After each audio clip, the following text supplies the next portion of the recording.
ಸಗಣಿ ಹಚ್ಕೊಂಡ್ರೆ ಕೂದಲ ಬರುತ್ತಾ?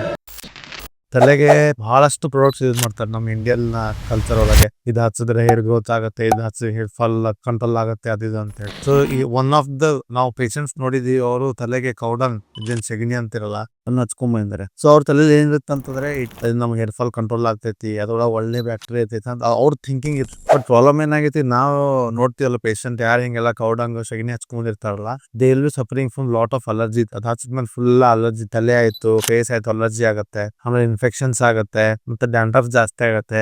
ಇನ್ಫ್ಯಾಕ್ಟ್ ಹೇರ್ ಫಾಲ್ ಇನ್ನೂ ಜಾಸ್ತಿ ಆಗುತ್ತೆ. ಬಿಕಾಸ್ ಏನಾಗುತ್ತೆ, ಎಲ್ಲ ರಿಸರ್ಚ್ ಓರಿಯೆಂಟೆಡ್ ಅಲ್ಲ. ನಾವೇನ್ ಡಾಕ್ಟರ್ ಕಡೆ, ಸ್ಕಿನ್ ಡಾಕ್ಟರ್ ಕಡೆ, ಹೇರ್ ಡಾಕ್ಟರ್ ಕಡೆ ತೋರ್ಸಾದ್ಮೇಲೆ ರಿಸರ್ಚ್ ಮಾಡಿ ಅದ್ರೊಳಗೆ ಏನಾಗ್ತಿದೆ, ಆಂಬ್ರೊಜೆನೆಟಿಕ್ ಅಲೋಪೇಶಿಯಾ, ರೆಟಿನೋಸಿಯಂ, ಕೆಲವೊಂದು ಕಾಸಸ್ ಇರ್ತವೆ, ಅದ್ರ ತಕ್ಕಂತೆ ಮೆಡಿಸಿನ್ಸ್ ಕೊಡ್ತೀವಿ. ಸೊ ಅದು ಎವಿಡೆನ್ಸ್ ಬೇಸ್ಡ್ ಮೆಡಿಸಿನ್ ಅಂತ ಏನಿರುತ್ತೆ ಅದ್ರ ಪ್ರಕಾರ ಅದು ಹೇರ್ ಫಾಲ್ ಕಡಿಮೆ ಹಾಕೊಂಡ್ ಬರುತ್ತೆ. ಬಹಳಷ್ಟು ಜನ ಫಸ್ಟ್ ಟೈಮಿಗೆ ವಿಸಿಟ್ ನಮ್ ಕಡೆ ಬಂದ್ರೆ ಅದು ಆಲ್ಮೋಸ್ಟ್ 90% ಇದ್ರೊಳಗೆ ಹೇರ್ ಫಾಲ್ ಒಳಗೆ ಕಂಟ್ರೋಲ್ ಆಗ್ಬಿಡುತ್ತೆ. ಸೊ ನಾನ್ ಹೇಳೋದಂತಂದ್ರೆ, ಇದು ಸೆಗಣಿ ಹಚ್ಚೋದಾಯ್ತು, ಮನೆ ಒಳಗೆ ಅಗಸಿ ಬೀಜ ಹಚ್ಚೋದಾಯ್ತು, ಅದು ಇಲ್ಲ ಆದ್ರೆ ವಾಟ್ ಎವರ್ ಈಸ್ ಸೇಫ್ ಅದನ್ನ ಮಾಡ್ಬೋದು ನೀವು. ಬಟ್ ನಿಮ್ಗೆ ಗೊತ್ತಿಲ್ಲ ಅದ್ರ ಬಗ್ಗೆ, ಅದು ಸೈಡ್ ಎಫೆಕ್ಟ್ ಅದು ಹ್ಯಾಂಗ್ ಮಾಡೋದು ಗೊತ್ತಿಲ್ಲ, ದಯವಿಟ್ಟು ಏನು ಮಾಡಕ್ ಹೋಗ್ಬೇಡಿ.